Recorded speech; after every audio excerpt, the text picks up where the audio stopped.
બોલો સ્વામિનારાયણ ભગવાનની, રાધારમણ દેવની જય, લક્ષ્મીનારાયણ દેવની જય, ઘનશ્યામ મહારાજની જય. ઈષ્ટદેવ પરમ કૃપાળુ પરબ્રહ્મ પરમાત્મા ભગવાન સ્વામિનારાયણ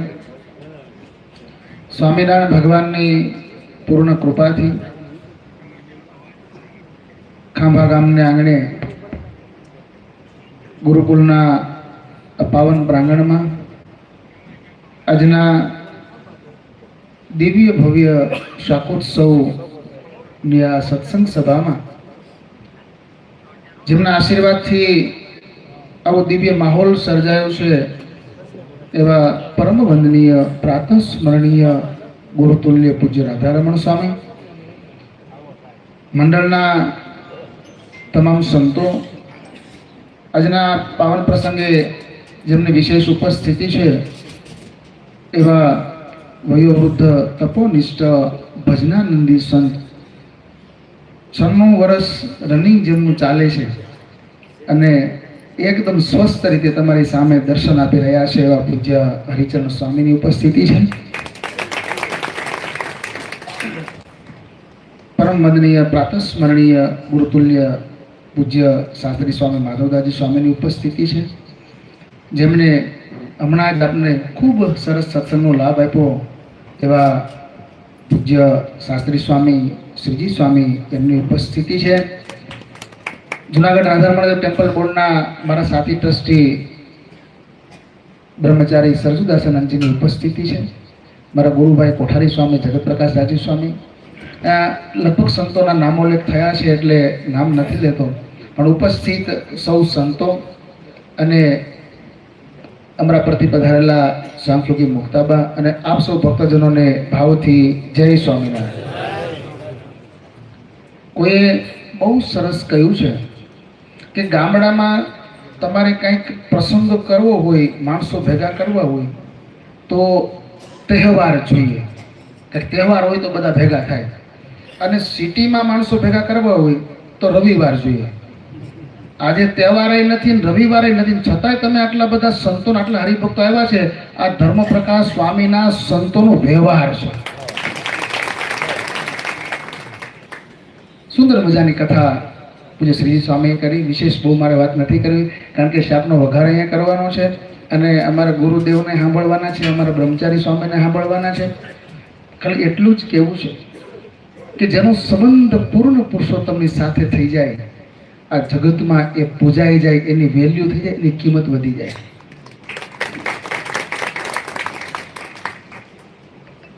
સ્વામિનારાયણ ભગવાનના બ્રહ્માંડમાં પધાર્યા. સંતોએ કીર્તનમાં લખ્યું કે નોતી દીઠી નોતી સાંભળી રે, પ્રગટાવી એવી પુનીત પુરુષોત્તમ પ્રગટી રે. ક્યારેય ન જોયું હોય, ન સાંભળ્યું હોય, ન અનુભવ્યું હોય એવી પરંપરા એ સ્વામિનારાયણ ભગવાને પરોવતાવી. તમે 18 પુરાણ જોઈ લ્યો.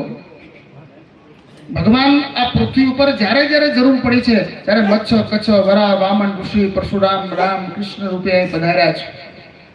એક પુરાણમાં કે કથામાં તમને શાકોત્સવ કોઈએ કર્યો હોય આવું તમને ક્યાંય સાંભળવામાં નહીં આવે. આખી રામાયણની કથા તમે સાંભળી લો કે શાકોત્સવનું નામ નહીં આવે. ભાગવતજીની કથા તમે સાંભળો કે શાકોત્સવનું નામ નહીં આવે. શાકનો તો કઈ ઉત્સવ હોતો હશે?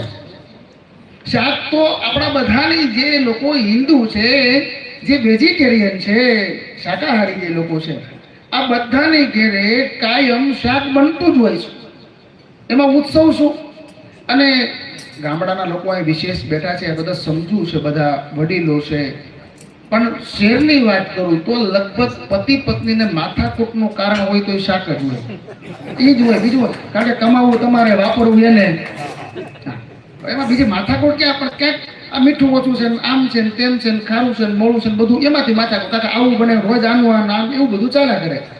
તો એને શાકનો ઉત્સવ આપવો, આનું કારણ શું? અહીંયા આમ નજર નાખીએ તો આંબા ઘણા બધા દેખાય. એ આંબામાં શરૂઆતમાં મોર આવે, પછી ચણોઠી જેવી એ કેરી બંધાય, પછી ખાટથી થાય, એમાં વાદળ આવે તો મોર ખરી જાય, વાવાઝોડું આવે તો એ ખાટથી ખરી જાય, પણ જે વાદળા આવે, વાવાઝોડું આવે, પવન આવે, વરસાદ આવે અને છતાંય જે ચોટેલી રે ઈ કેરી થાય, ઈ પાકે, એનો રસ નીકળે, ઈ થાળમાં ધરાય, જે જુદા પડી જાય ને એને ચીરીને મીઠું ભરીને અથાણા થાય. એમ જે ભગવાનની સાથે, જે સંતોની સાથે જોડેલા રહે ને, આ જગતમાં એની જ કિંમત છે. આ રીંગણું એ સ્વામિનારાયણ ભગવાને હાથમાં લીધું અને એ સ્વામિનારાયણ ભગવાને રીંગણાને વઘાર્યું ને, એટલે એ રીંગણું છે ને એ શાક ઉત્સવ બની ગયું. બોલો, ઉત્સવનું માધ્યમ રીંગણું બની ગયું. નહીતર બટેટું કર્યું હોય તો શું વાંધો હતો? આ બટેટો ભીંડામાં હાલે, ગુવારમાં હાલે, ગલકામાં હાલે, તુરિયામાં હાલે, એ વળી પાછા એને ભજીયા થાય, બટાટા વડા થાય, અને એકાદશી, નોમ ને પૂનમ ને વ્રતના ઉપવાસમાં એની વેફર થાય. પણ રીંગણું તો કે સ્વામિનારાયણ ભગવાન એની સાથેનું એનું જોડાણ છે, અને એ પરંપરા ત્યાંથી ચાલી આવે છે. એવી દિવ્ય પરંપરા. અને વિવેક સ્વામી અમારા છે બાલાજી મંદિરના કોઠારી સ્વામી, એ કાયમ એક વાત કરે કે ઘણા બધા ઉત્સવો સંપ્રદાયમાં થાય, પણ સ્વામિનારાયણ સંપ્રદાયનો વિષ્ણુ સ્વામી હિટમાં હિટ કોઈ ઉત્સવ હોય તો શાકોત્સવ. તમે તો બધા સત્સંગી છો અહીંયા બધા, પણ અમારે જે રાજકોટમાં ને શ્રીજી સ્વામી હમણાં બાલાજી શાકોત્સવ હતો, એ સરજુ સ્વામી બેઠા, એને શાકોત્સવ એના ગુરુજી ત્યાં કોઠારી કરેલા છે. 10,000 માણસોનું તમે રાંધો તોય તમારે ટોપ ઊંધા મૂકો ત્યાં સુધી લાઈન હોય. 15,000 નું રાંધો તો ત્યાં સુધી. અને એ બધા હરિભક્તો તો એવું નથી, પણ પ્રસાદનો એટલો મહિમા કે જે હરિભગત ન હોય એ હરિભગતના મિત્ર હોય, સગા સંબંધી હોય, એમ કહી રાખે કે તમારા મંદિરે શાકોત્સવ હોય ત્યારે જ અમને કહી દો. મને એ રીતે સમજાતું શ્રીજી સ્વામી કે એક જૂનો સમય હતો, વડીલો બધા બેઠા છે, લગ્નનો પ્રસંગ હોય ત્યારે હરિભગત ન હોય તો પણ લગ્નના પ્રસંગમાં લસણ ડુંગળી વાપરતા નહીં. હવે અત્યારે એ ચાલુ થઈ ગયું. અને હરિભગત હોય ને વ્યવહાર પાછા હરિભગત હોય તો કે અમારે કરવું પડે. લે, હું લેવા કરવું પડે કે? અને રસોઈ જ કે તો એનો ટેસ્ટ ન આવે. ત્યાં શાકોત્સવમાં ક્યાં વિષ્ણુ સામે લહણની ચટણી નાખવાના? તો એ જોવો જ તમે આમાં ઝપટ થાય, કેવી જમાવટ થાય. એ જે હરિભગત ન હોય એ એમ કે ભાઈ તમારા મંદિરે શાકોત્સવ હોય તો અમને કહેજો. અને એ પણ હોશે હોશે બધા આવે. અત્યારે ખાવાની કોઈને તાણ નથી, બધા ખાવાની કોઈને તાણ નથી. અત્યારે બધાને જ્યારે પર્યાપ્ત છે, છતાંય જે આવે છે એ શાકોત્સવનો મહિમા છે. એ શાકોત્સવ એ સ્વામિનારાયણ ભગવાને મૂકેલી મીઠાશ, એનો મહિમા છે. એટલે એવો આ દિવ્ય શાકોત્સવ. અને એ પણ શરૂઆતમાં મેં કીધું આ ખાંભાને આંગણે હોય. આ ખાંભા એટલું બધું આમ દૂર અંતરિયાળ છે, અને છતાંય તમે જોવો તો ખરા કેટલા કેટલા સંતો આવ્યા, એ તો તમે જુઓ. મેં શરૂઆતમાં કીધું ને કે આ ધનુપ્રકાશ સ્વામીના મંડળનો વ્યવહાર બોલે છે. નહીતર એમ કાંઈ કોઈ આવે નહીં, કોઈને ટાઈમ જ નથી. આમ એમ કે ને ઉતાવળ હરિભગત, પણ સ્વામી તમારે પણ શું ઉતાવળ? આજ ઉતાવળ, અહીંથી જાવ આજ બપોર પછી બીજે જવાનું છે, આજ ઉતાવળ સત્સંગના કાર્ય કરવાની. પણ આ મંડળ અહીંયા અમારા ડૉક્ટર સ્વામી બેઠા છે. આ અમારા બધાના સિનિયોરિટીમાં સિનિયર છે ને અમારા બધા કરતા વિદ્વાન છે. PhD કર્યું, ડૉક્ટર છે, પણ એકદમ નિર્માની સાધુ. આપણા કોઠારી સ્વામી એ પણ એવા સાધુ. અને વિષ્ણુ સ્વામી તો દોડતો સાધુ. હમણાં 4 થી 5 દી પહેલા શ્રીજી સ્વામી હરિદ્વાર હતા. બોલો, હરિદ્વાર ત્યાં આવી ગયા. પણ રાધારમણ સ્વામીની વાત ન્યારી છે. એક વાતનો ખુલાસો એ કરું, એનું મને ગૌરવ છે. મારા ગુરુ ભગવતચરણ સ્વામી અને રાધારમણ સ્વામી એ બંને પ્રભુ સ્વામીની સાથે રહીને ભણ્યા છે. અને એટલી આત્મીયતા, એટલી મિત્રતા. જો સાધુ છો ને, મારું નામ રાધારમણ પાડ્યું હોય ને તો એ રાધારમણ સ્વામીના હિસાબે. આટલી મિત્રતા જે મારા ગુરુ નથી. વિષ્ણુ સ્વામીને મારી ખબર છે, એટલે મને એને માપે કીધું હતું. પણ મેં કીધું ના, મારે ગયા વર્ષે હું નહોતો આવી શક્યો, પણ આ વર્ષે તો મારે આવવું જ પડ્યો. મારે જવાનું તો આ ધાંગધ્રા કાલે સવારે જાઓ, પણ આ તો અહીં પહોંચવું પડે. એટલે આ જે મંડળના સંતોની જે આત્મીયતા છે, અમારા કોઈ પ્રસંગો હોય તો 100 કામ પડતા મૂકીને સંતો આવતા હોય. આ મંડળનો આ વ્યવહાર. રાધારમણ સ્વામી એમણે તો બહુ ભજન કર્યું છે અને બહુ ભજન કરાયું છે. શ્રીજી સ્વામીએ જે વાત કરી 100% એની વાતમાં સંમત છું કે આ મંડળને હરિભક્તોને સેવા આપવા માટે જ કદાચ સ્વામીની સ્થિતિ જોઈએ મને ખુદને દુઃખ થાય.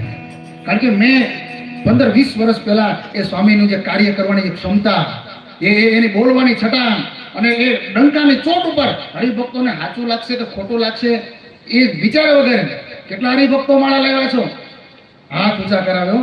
અને ખાલી આટલેથી અટકે નહીં, માળા ન લાવ્યા હોય ને તો ફ્રી ઓફ માળાને ગૌમુખી એને આજીવન આપીશું. એને ભજન પોતે કરે અને કોઈ ભજન કરે ને એમાં સ્વામી એના પર બહુ રાજી થતા.